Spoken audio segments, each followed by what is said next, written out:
56 inch छातीवाले भारताचे पंतप्रधान नरेंद्र मोदी कोणाला घाबरलेत आणि त्या भीतीपोटी ते असे मूग गिळून गप्प का बसलेत?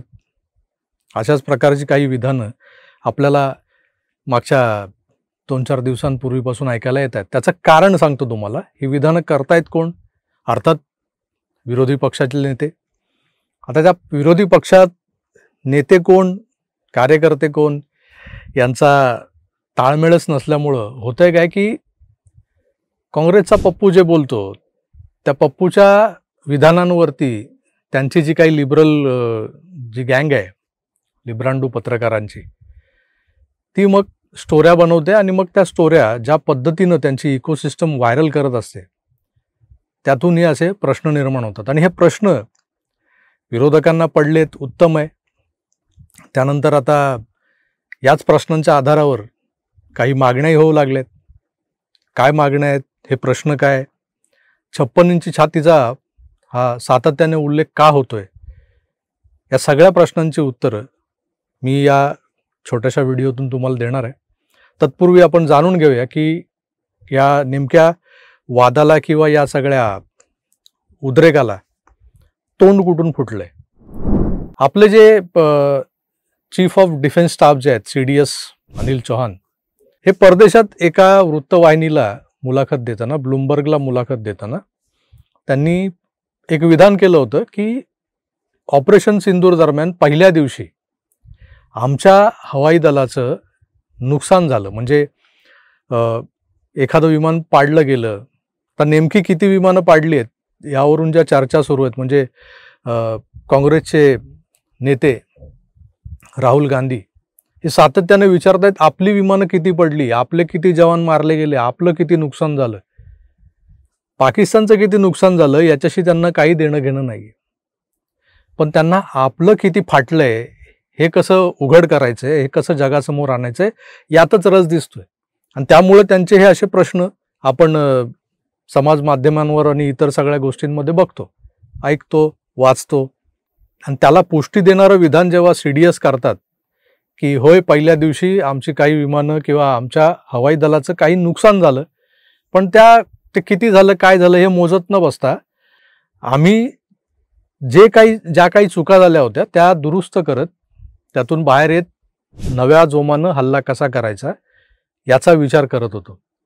एक प्रकारे कबुली होती की भारताचं नुकसान झालेलं आहे, भारताचं एक राफेल पडलं अधिकृतरित्या असं कळतंय. आता मी काही लष्कराचा प्रवक्ता वगैरे नाही आहे किंवा भारत सरकारचाही प्रवक्ता नाही आहे की मी तो आकडा तुम्हाला सांगू.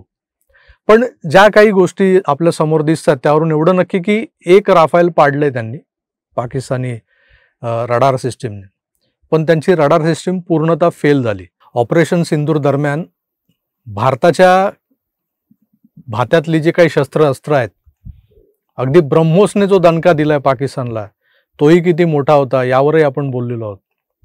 पण ही नेमकी रणनीती काय होती ते आता कुठेतरी उघडकीस येत आहे. म्हणजे मोदी बोलत नाहीत आणि ते बोलावेत, त्यांनी उत्तरं द्यावी यासाठी काहीतरी कारण पाहिजे होतं, खुसपट पाहिजे होतं. त्यात CDS अनिल चौहान यांचं वक्तव्य आलं आणि मग पुन्हा एकदा विरोधक जोमानं जागा झाला की आता तुम्ही संसदेचं विशेष अधिवेशन घ्या आणि त्यात स्पष्टीकरण द्या देशाला की नेमकं किती नुकसान झालंय. आता यांना आपल्या नेमक्या किती झालेल्या नुकसानाची एवढी काय चौकशी किंवा एवढी काय पंचायत त्यावरही आपण बोलणार आहोत. पण आधी जाणून घेऊया की ही रणनीती काय होती. पाकिस्तानने आता एक डोजियर प्रसिद्ध केलंय. म्हणजे ज्या पद्धतीनं भारतानं आपली शिष्टमंडळं म्हणजे संसद सदस्यांची शिष्टमंडळं प्रत्येक देशात पाठवली जगभरातल्या, आणि तिथं ऑपरेशन सिंदूरची गरज काय होती हे त्या देशासमोर मांडण्याचा प्रयत्न केलेला आहे. त्याच पद्धतीनं पाकिस्तानचे लष्कर प्रमुख, त्यांना आता फील्ड मार्शलचा दर्जा मिळालेला आहे, ते स्वतः, त्यांचे पंतप्रधान शहबाज शरीफ हे सगळे विविध देशांमध्ये जाऊन रडण्याचं काम करतायत, रडगाणं गात आहेत. आणि त्या रडगाण्याला आता त्यांनी साथ सोबत केली आहे. ती काही पुरावे गोळा करून, म्हणजे मॅक्सार टेक्नॉलॉजीचा आपण उल्लेख केला होता पहलगाम हल्ल्याच्या बाबतीतला, की सॅटेलाइट इमेजेस जी जगभरात मागवली जातात वेगवेगळ्या संस्थांकडून, ती पुरवण्याचं काम मॅक्सार टेक्नॉलॉजी करत आले. आणि मॅक्सार टेक्नॉलॉजीची जी काही सॅटेलाइट इमेजेस त्यांच्याकडून जी काही आली आहेत लेटेस्ट, त्यावरून असं स्पष्ट दिसतंय की भारतानं फक्त 9 ठिकाणी बॉम्बिंग केलं होतं, सर्जिकल स्ट्राईक केला होता असं भारताकडून जाहीर केलं गेलं. पण प्रत्यक्षात तसं नाही आहे. जवळपास 20 ते 22 ठिकाणी भारत पाकिस्तानच्या हद्दीत घुसून तिथे प्रचंड मोठं नुकसान करून परत आलेला आहे. आणि हा सगळा जो मामला जो आहे, या सगळ्या घटनाचं चित्रण जे आहे, त्याची छायाचित्र, त्याचे व्हिडिओ फुटेजेस हे मॅक्सार टेक्नॉलॉजीकडून पाकिस्ताननं मिळवलेली आहेत. आणि त्याचं एक डोजियर बनवून ते आता जगभर हिंट आहेत की बघा, भारतानं जाणीवपूर्वक इतके हमले केले आमच्यावर, इतके खोलवर घुसून हमले केले, किती नुकसान केलं आमचं. आता हे सांगण्याची पाळी पाकिस्तानवर यावी यासाठीच भारतानं मागच्या काही दिवसांपासून उलटसुलट तर्कवितर्क जे बाहेर येत होते ते येऊ दिले. त्याचं खंडन केलं नाही. ना पंतप्रधानांनी केलं, ना गृहमंत्र्यांनी केलं, ना संरक्षण मंत्र्यांनी केलं. CDS अनिल चव्हाण हे स्पष्ट वक्तेपणाबद्दल प्रसिद्ध आहेत, तेही बोलले नाहीत. पण ते जाऊन एका पॉइंटला बोलले तेव्हा अनेकांना आश्चर्य वाटलं की परत असं काही घडतंय का. एखाद्या राज्याचा राज्यपाल हा सत्ताधारी पक्षाच्या विरोधात असतो आणि तो मग त्याच्या पद्धतीनं त्याची विधानं येतात, ती बहुतेक विरोधकांच्या बाजूने असतात. तसंच लष्कर प्रमुखांच्या बाबतीत म्हणजे CDSच्या बाबतीत झाले का. अनिल चव्हाण असं का बोलतायत, म्हणजे मोदी तर लपवत होते, आमचं काहीच नुकसान झालं नाही, आम्ही उलट त्यांच्या ह्याच्यात घुसलो, त्यांच्या हद्दीत त्यांना मारलं, परत आलो.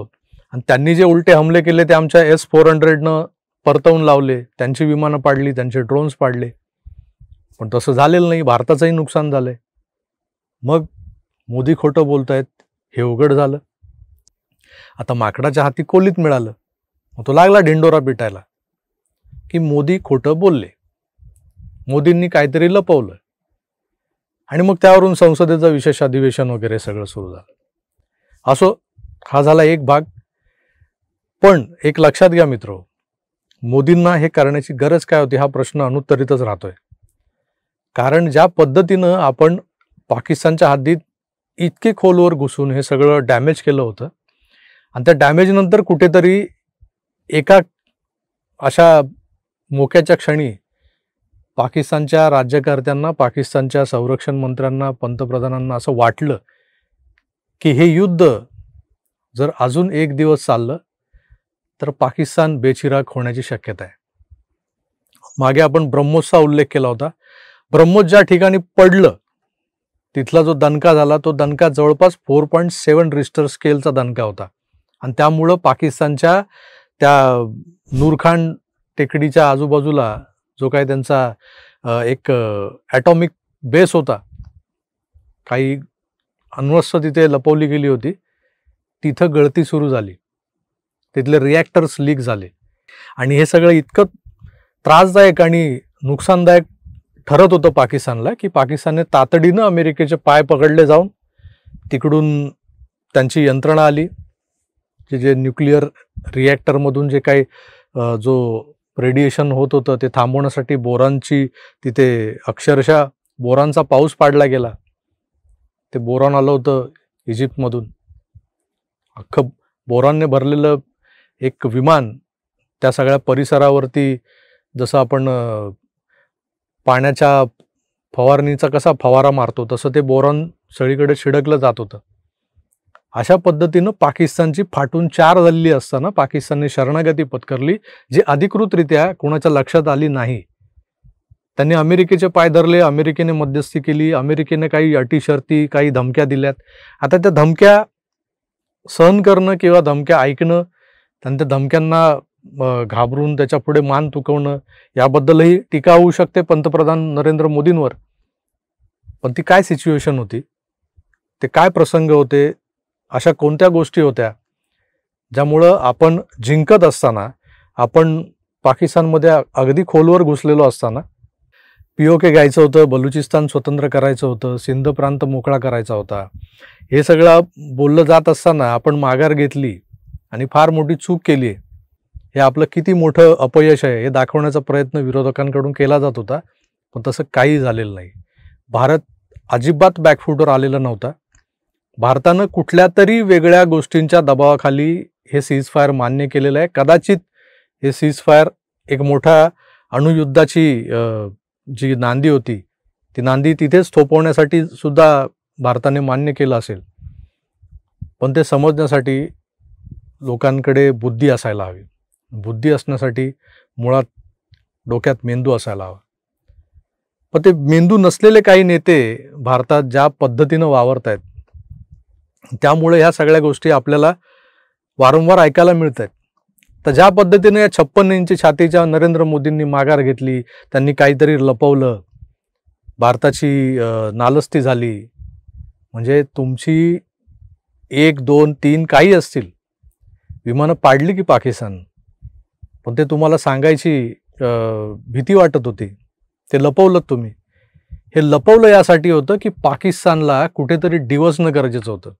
ज्या पद्धतीनं मीडिया प्रोपोगंडा सुरू होता ना की भारत हा खोलवर घुसलाय पाकिस्तानमध्ये, पाकिस्तान अगदी नेस्तनाबूत होण्याच्या स्थितीवर येऊन पोचलेला आहे आणि पाकिस्तान जे काही छुटपुट हल्ले करतोय भारतावर ते सगळे हल्ले भारताचं जे आयर्न डोम आहे, जे सुदर्शन चक्र ज्याला आपण म्हणतो, जे रशियाकडून आपल्याला मिळालं आहे S-400, ते इतकं इफेक्टिव्ह आहे की ते त्याच्या माऱ्याची भीती वाटून पाकिस्तानने आपले लष्करी बेस म्हणजे जे त्यांची शाहीन बीन जी काही अण्वस्त्र होती ती सगळी त्यांनी नेऊन अफगाणिस्तानच्या सीमेवर नेऊन ठेवली होती. का तर या S-400च्या रेंजमध्ये ती येऊ नयेत म्हणून. आता याला तुम्ही काय म्हणाल? हे भारताचं, भारतीय लष्कराचं, भारतीय हवाई दलाचं, भारतीय शस्त्र सज्जतेचं हे यश नाहीये, भारताच्या पंतप्रधानाचं यश नाहीये, भारत देशाचं यश नाहीये. पण जे पोटदुखे आहेत त्यांना फक्त भारताचं अपयश दिसतं. प्रत्येक गोष्टीत भारत कसा बॅकफूटवर आहे किंवा पाकिस्तान फ्रंटफूटवर गेला, पाकिस्तानच्या अंतर्गत भागांमध्ये नंतर दुसऱ्या दिवशी तिकडे जश्न सुरू झाले, जसं काय ते जिंकले होते आणि त्यांनी सुरू केले म्हणून आपण इकडे नंतर ऑपरेशन सिंदूरचा गवगवा केला, असं बोलणारेही अनेक राजकीय विश्लेषक आपण पाहतोय मागच्या काही दिवसांपासून. त्यांच्या लक्षात येत नाहीये त्यांनी उलटा कांगावा सुरू केला. हरलेलं असताना, त्यांची फाटून 4 झालेली असताना ते नंतर ज्या पद्धतीनं अमेरिकेला शरण गेले, अमेरिकेने त्यांना वाचवलं आणि मग जान बचे लाखो पाय असं म्हणत आता काय करायचं तर कुठेतरी प्रोपोगंडा केला पाहिजे, ह्या भेदरलेल्या पाकिस्तानी जनतेला धीर दिला पाहिजे. जे काही एक्स्ट्रीमिस्ट आहेत, माथेफिरू इस्लामी विचारवंत जे आहेत तिकडचे, त्यांचं लांगुलचालन केलं पाहिजे, त्यांचं तुष्टीकरण केलं पाहिजे. म्हणून हे सगळे होर्डिंगबाजी, मी तुम्हाला पाकिस्तानमधले ते फोटोही दाखवले होते माझ्या एका व्हिडिओत, तिथे अक्षरशः होर्डिंग लावले होते, हम जंग जीत गए, जंग जीत नाही गए, ते साफ हारले होते. जिंकलोय आपण, जिंकलाय भारत. पण भारतानं फार मुरब्बी आणि मुत्सद्दीपणा दाखवत हा विजय फक्त राजनीतिक लेवलवरती कुठेतरी साजरा होतोय असं दाखवून दिलं, टीका सहन केली. खऱ्या अर्थानं भारतानं पाकिस्तानच्या चिंधड्या उडवलेल्या आहेत. हे स्वतः आता पाकिस्तान एक डोजियर घेऊन जगभर सांगत हिंडतोय, यापेक्षा अजून काय हवंय तुम्हाला? त्यामुळं 56 इंची छातीवाल्याने कुठेही चूक केलेली नाहीये, कुठेही घाबरलं नाहीये, कुणालाही घाबरलं नाही, एवढं लक्षात ठेवा. आजच्या या व्हिडिओतून मला एवढंच सांगायचं होतं. सविस्तर या सगळ्या विषयावर मी एक अजून व्हिडिओ तुमच्यासमोर सादर करणार आहे. त्यात मी काही पुरावे, काही आकडेवाऱ्या आणि बऱ्याच व्हिडिओज आणि छायाचित्रांसह अक्षरशः याचं पोस्टमॉर्टम करणार आहे. तो व्हिडिओ येईपर्यंत थोडी तुम्हाला वाट पाहावी लागणार आहे. त्यामुळे तुर्तास मी इथेच थांबतो. पुन्हा भेटूच, तोवर आपली काळजी घ्या आणि पाहत राहा आपलं आवडतं यूट्यूब चॅनल आकार DG9. धन्यवाद. नमस्कार.